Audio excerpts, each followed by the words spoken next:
کل میری گفتگو ہو رہی تھی جناب عباس پہ، ایک گوشہ خالی رہ گیا تھا اور وہ پہنچانا بڑا ضروری میں سمجھتا ہوں، اور وہ بڑا غلط العام ہو رہا ہے، اور جو بچے آج کل ریسرچ کر رہے ہیں ان کے لیے وہ بڑا مشکل پیدا کر رہا ہے کہ کربلا میں شمر ملعون نے عاشور میں ابن زیاد کی طرف سے ایک امان نامہ دیا تھا، اور وہ امان نامہ تھا حضرت عباس اور حضرت عباس کے بھائیوں کے لیے، اور اس امان نامے کی وجہ یہ تھی کہ شمر جو ہے اس کا تعلق حضرت عباس کی والدہ کے قبیلے سے تھا۔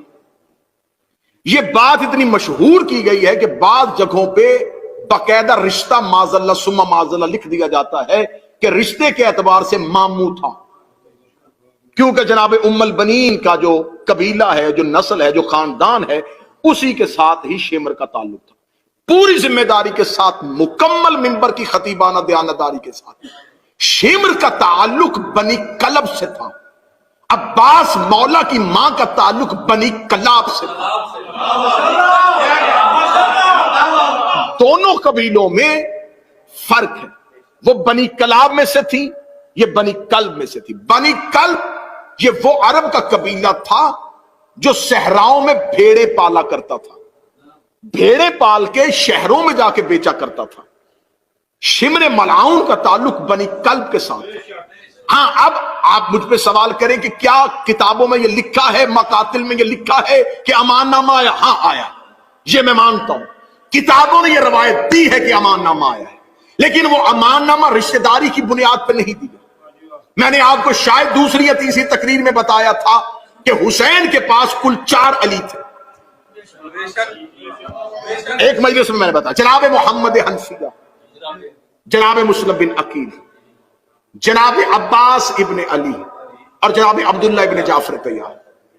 محمد حنفیہ کو مدینے چھوڑا، عبداللہ ابن جعفر طیار کو کوفے بھیجا، مسلم بن عقیل کو مکہ چھوڑا، جناب عبداللہ ابن جعفر طیار کو، مسلم کو کوفہ بھیجا، صرف اکیلے عباس کو لے کے گئے۔ اب کربلا میں یزید اور یزید کے لشکر کو خوف تھا عباس کا۔ شمر ملعون نے جا کے ایک بھیانک سازش کی، اس نے جا کے کہا کیونکہ ہماری تمہارے قبیلے کے ساتھ ایک تعلق داری ہے بنی کلب کی بنی کلاب سے، لہذا میں تمہیں اور تیرے بھائیوں کو یہ امان نامہ لکھوا کے لے کے آیا ہوں ابن زیاد سے، اگر عباس اور عباس کے بھائی میدان کربلا سے چلے جائیں محفوظ رستہ دیں گے، ان کی زندگیوں کو امان ہے۔ عباس تجھے اور تیرے بھائیوں کو میں ابن زیاد سے امان نامہ لکھوا کے لے کے آیا ہوں۔ اب یہ وقت ہے عاشور کا، یہ وقت ہے میدان کارزار کا۔ کاش وقت ہوتا تو عباس تفصیلی جملے پڑھتے۔ حسین نے کہا عباس اس کا جواب دے۔ عباس گھوڑے کی زین پہ آئے، حضرت عباس نے ایک ہی جملہ کہا، تبت یدا کا، تیرے ہاتھ ٹوٹے۔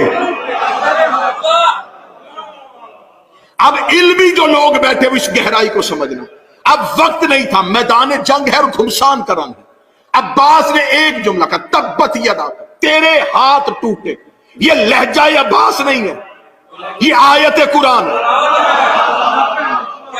کس کے لیے آئی تھی؟ ابو لہب کے لیے۔ تبت یدا ابی لہب، اے ابو لہب تیرے ہاتھ ٹوٹے۔ ابو لہب کا آج بھی تاریخ مغالطے میں ہے کہ ابو لہب رسول کا چچا تھا، لیکن ابو لہب رسول کا چچا نہیں تھا، پلا بنی ہاشم میں تھا لیکن خونی نہیں تھا۔